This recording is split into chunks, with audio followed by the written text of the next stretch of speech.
Topic ہے وہ ہے شریعت اسلامی کے ماخذ یا قانون اسلامیہ کے ماخذ آپ کہہ سکتے ہیں. سورس آف شریعہ یا سورس آف شریعہ لا، یہ ہمارا مین ٹاپک ہے. اور مے بھی ہماری نیکسٹ کلاس جو ہے وہ آپ کی کلاس کے ساتھ نہ ہو. اس کی ریزن یہ ہے کہ 5 تاریخ کو جو نیکسٹ فرائیڈے آ رہا ہے اس دن کشمیر کی چھٹی ہوتی ہے، تو اس لیے میں کوشش کروں گا کہ یہ جو لینتھی ٹاپک ہے ان کو سمرائز کر دیا جائے، اور آخر میں تھوڑا سا جو ٹائم بچے اس میں جو کچھ ہم نے پڑھا اس کا ریویژن میں آپ کے سامنے جلدی جلدی کر دوں. تو ان کیس اگر نیکسٹ فرائیڈے میں لگتا ہی ہے کہ کلاس نہیں ہوگی 5 تاریخ کی چھٹی کی وجہ سے، اگر ہوئی تو پھر ہم انشاءاللہ کوئی ٹاپک ڈسکس کر لیں گے پرانا. آج کا ہمارا جو ٹاپک ہے وہ پریویس جتنے ٹاپک تھے وہ اپنی جگہ ان کی اہمیت تھی، امپورٹنس تھی، لیکن یہ اس لیے زیادہ اہم ہے کہ ایک طرح آپ بیسز آف شریعہ اور ان کا کنسیپٹ جو ہے وہ آپ اگر آپ توجہ سے سنیں گے تو انشاءاللہ یہ کلیئر ہو جائے گا. سب سے پہلے تو سمجھیے گا کہ ماخذ کہتے کسے ہیں. جب ہم کہتے ہیں کہ ماخذ شریعہ، اور میں نے اس کے لیے آپ کی آسانی کے لیے ورڈ یوز کیا کہ سورس آف شریعہ لا، یعنی اسلامی شریعت کے یا اسلامی قانون کے بنیادی ماخذ بیسز آپ کہہ سکتے ہیں کہ جن پر وہ ڈیپینڈ کر رہا ہے کہ وہ کیا بیسز ہیں جن پر اسلامی شریعت جو ہے وہ اس کی عمارت کھڑی ہے، اس کا جو محل ہے وہ کھڑا ہے. دوسرے الفاظ میں ماخذ عربی کا ورڈ ہے اور اس کا مطلب ہے اخذ کرنے کی جگہ، لینے کی جگہ، یعنی وہ جگہ جہاں سے کوئی چیز لی جائے اور اخذ کیا جائے. یہ عام طور پہ جو مثال دی جاتی ہے یہ اس حوالے سے دی جاتی ہے کہ پرانے جو کسی پرانی کتب سے یا پرانے ماخذ سے کوئی چیز اخذ کرنا اور اس سے استفادہ کرنا بھی اسی معنی میں ہے. جی اسماعیل، آپ کا سوال ہوتا ہے جی ہر کلاس کے اندر، فرمائیں. سر یہ ٹاپک نام دوبارہ بتا دیں گے؟ جی میں پھر رپیٹ کرتا ہوں، چلے آپ سنیے گا. ٹھیک ہے، ہمارا ٹاپک جو ہے جی وہ ہے concept of source of Islamic شریعہ لا، یا اسلامی شریعت کے بنیادی ماخذ. اسلامی قانون کے جو بنیادی ماخذ ہیں وہ کیا کیا ہیں، ان کو ہم ڈسکس کریں گے. 4 ہیں، ابھی آتے ہیں تفصیل سے انشاءاللہ اس کی طرف. ان چاروں کو ہم تفصیل سے ڈسکس کریں گے. ماخذ سے مراد وہ ذرائع ہیں جن سے قانون اخذ کیا جاتا ہے. میں ماخذ کا میننگ آپ کو بتا رہا تھا کہ ماخذ کہتے ہیں اخذ کرنے کی جگہ، جس کو ڈیرائیو کہتے ہیں. جیسے اکثر میں کلاس میں کوئی روٹ ورڈ ہو عربک کا تو کہتا تھا یہ ڈیرائیو ہے، اخذ کیا گیا اس معنی سے، مطلب لینے کی جگہ یا نکالنے کی جگہ، اخذ کرنا اس کو کہا جاتا ہے. اس اعتبار سے ہم کہیں گے کہ شرعی ماخذ سے مراد وہ سورس ہیں جن سے اسلامی شریعت کے قوانین کو یا جزیات کو یا ضابطے جتنے بھی ہیں ان کو اخذ کیا جاتا ہے. یہ تو ہوگی جی اس کی بنیادی سی ڈیفینیشن ہے. اب سب سے پہلے ہم ان کو کیٹاگرائز کریں گے کہ اس میں کیا کیا چیزیں سب سے امپورٹنٹ ہیں. تو 4 چیزیں ہیں جو اسلامی شریعت کے بنیادی ماخذ ہیں. 4 چیزیں ہیں. پہلی چیز تو ہے کتاب مقدس ہے، یعنی قرآن مجید، فرقان حمید ہے. یہ پیک لیول پہ ٹاپ پہ ہے. اسلامی شریعت کا بنیادی ماخذ قرآن مقدس ہے. اینڈ سیکنڈ، ظاہری بات ہے، بالکل واضح ہے، اس میں کوئی ڈاؤٹ بھی نہیں ہے، سنت رسول صلی اللہ علیہ وسلم ہے، یا آپ علیہ السلام کی حیات طیبہ ہے، آپ کی حدیث ہیں. یہ اسلامی شریعت کا جو سیکنڈ سورس ہے، سورس آف لا ہے، وہ ہے سنت رسول یا حدیث رسول صلی اللہ علیہ وسلم. نمبر 3 پہ ہے اجماع. اجماع، اور اس کو میں یہاں چھوڑ دیتا ہوں، اس کو کیونکہ ہم تفصیل سے ڈسکس کریں گے، اس لیے آپ پریشان نہ ہوئیے گا. اور آخری ہے نمبر 4 ہے قیاس. اور قیاس ہی کی ایک ذیلی شاخ ہے، سب کیٹیگری ہے اجتہاد. دونوں سیم ہے، اگر وقت بچا تو ڈسکس کریں گے اس کو، نہیں تو یہ 4 آج ہم نے پورے کے پورے پڑھنے ہیں. سب سے پہلا جو سورس ہے کتاب اللہ، کتاب مقدس قرآن مجید ہے. یہ جو شریعت کا بنیادی ماخذ ہے، یہ سورس ہے. اور وجہ یہ ہے کہ جب ہم کہتے ہیں اسلامی شریعت تو بالکل ظاہری سی بات ہے کہ وہ شریعت ہے جس کو اللہ سبحانہ تعالیٰ نے نازل کیا ہے، اور اس کے اصول، ضابطے، قوانین، زندگی گزارنے کا طور طریقہ خود اللہ تعالیٰ نے بتلایا ہے۔ اور پھر وہ الگ بات ہے، ہم سنت رسول میں اس کی جو حیثیت ہے یا اس کا سٹیٹس ہے وہ وہاں پر ہم ڈسکس کر لیں گے کہ وہ کیا ہے، لیکن یہ طے شدہ بات ہے کہ بنیادی ضابطہ جو ہے وہ قرآن مقدس ہی ہے۔ اور یہ جہاں پر اسلامی قوانین کا یہ آخری ضابطہ ہے اور بنیادی ضابطہ ہے، وہاں پر یہ بھی یاد رکھیے گا، اسلامی مسائل کے اعتبار سے فقہا کا ان کے ہاں جو فقہی اصولوں میں وہ وہاں پر بھی سب سے پہلے قرآن مقدس ہی ہے۔ اس کی ریزن آپ سے تفصیل سے شیئر کی ہوئی ہے کہ بنیادی طور پر یہ جامع معنی کتاب ہے، اور اس کے اندر انسانی تفہیمات یا انسانی ذوق کے مطابق اتنی چیزیں ممکن تھی، اللہ تعالیٰ نے اس کو ایک مرتب انداز میں جو ہے وہ تمام شعبہ زندگی کے لیے یہاں پر اس کو نازل کر دیا ہے۔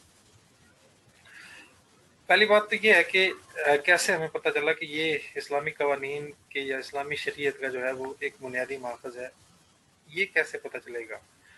تو خود اللہ سبحانہ تعالیٰ نے قرآن مقدس کے اندر جا بجا مختلف مقامات پہ ذکر کیا، جو ایک مین جو آیت ہے وہ ہے یا ایھا الذین آمنوا اطیعوا اللہ واطیعوا الرسول واولی الامر منکم۔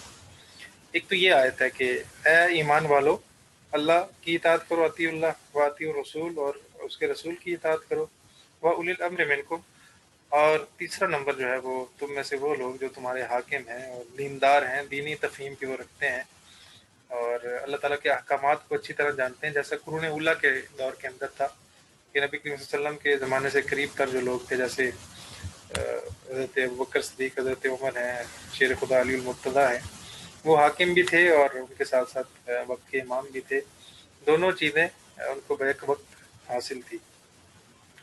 تو تیسرا یہ ہے کہ اگر اطاعت کے لائق اگر کوئی ہیں تو اس قسم کے حکام ہیں، اتھارٹی لیڈر ہیں، تو ٹاپ لیول پہ اللہ تعالیٰ نے ذکر کیا اطیع اللہ، اللہ تعالیٰ کی اطاعت۔ سوال یہ ہے کہ اللہ تعالیٰ کی اطاعت کے لیے ظاہری بات ہے کوڈ آف لائف ہوگا، اور کوئی ایسا سوانحی خاکہ ہوگا کہ جس کو دیکھ کر ہم اللہ تعالیٰ کی اطاعت کریں گے، اور وہ قرآن مقدس کے علاوہ ممکن ہی نہیں ہے۔ یہ ماننا پڑے گا کہ قرآن مقدس جو ہے وہ شریعت کا بیس ہے، اس کی سورس کا جو پہلا جو ہے وہ بنیادی چیز ہے وہ قرآن مقدس ہی ہے، اس کے بغیر تو اللہ تعالیٰ کی اطاعت ممکن ہی نہیں ہے۔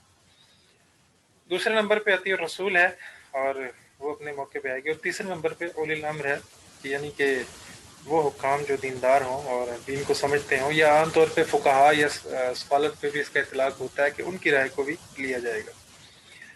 اسی طرح اس کا جو دوسرا پارٹ ہے اس میں ہے فَإِن تَنَازَعْتُمْ فِي شَيْءٍ فَرُدُّوهُ إِلَى اللَّهِ وَالرَّسُولِ، اگر آپس میں کوئی جھگڑا ہو جائے، تنازع ہو جائے، ڈیسیژن نہ لے پانا آسان نہ ہو، تو اس صورت میں کیا کرو؟ فَرُدُّوهُ إِلَى اللَّهِ، سب سے پہلے اللہ تعالیٰ کی طرف لوٹاؤ، اور رسول، اور سیکنڈ یہ ہے کہ اس کے رسول کی طرف لوٹاؤ۔ اب اللہ تعالیٰ کی طرف لوٹانے کا کیا مطلب ہے؟ آیت کا ترجمہ تو یہ ہے کہ اگر آپس میں کوئی جھگڑا، تنازع، کوئی مقدمہ، کوئی اس قسم کا معاملہ ہو جو سالو نہ ہو رہا ہو، تو اللہ کی طرف لوٹاؤ۔ ایک مطلب تو عام فہم یہ ہے کہ کیا کریں، اللہ تعالیٰ کو خط لکھیں، لیٹر لکھ کے آسمان کی طرف بھیج دیں؟ نہیں بھائی، یہ مراد نہیں ہے۔ مطلب یہ ہے اللہ تعالیٰ نے جو شریعت نازل کی ہے کتاب مقدس قرآن مجید میں، سب سے پہلے اس کا حل ڈھونڈا جائے گا۔ تو یہاں اس آیت کے جس سے بھی سمجھ آتا ہے کہ سب سے پہلے جو سورس آف شریعہ ہے، لا ہے، وہ قرآن مقدس ہی ہے۔ ان آیتوں کے دونوں اجزاء سے یہی بات سمجھ آتی ہے۔ اسی طرح اور بہت ساری آیات ہیں جن کے اندر اطیع اللہ واطیع رسول کو ذکر کیا گیا۔ تو اطیع اللہ سے مراد تو واضح طور پر یہی ہے کہ اللہ تعالیٰ کی اطاعت تو کتاب اللہ کے بغیر ممکن ہی نہیں ہے۔ تو لا محالہ ہمیں یہ خواہ مخواہ کہنا پڑے گا کہ کتاب اللہ ہی سب سے پہلا جو ہے وہ شریعت کا سورس ہے بنیادی طور پہ۔ حدیث مبارکہ میں اگر ہم دیکھیں، نبی اکرم صلی اللہ علیہ وسلم نے ایک بڑی ہی معروف روایت ہے، اس روایت کے اندر خود نبی اکرم صلی اللہ علیہ وسلم نے ان اصولوں کو اسی انداز سے بیان کیا۔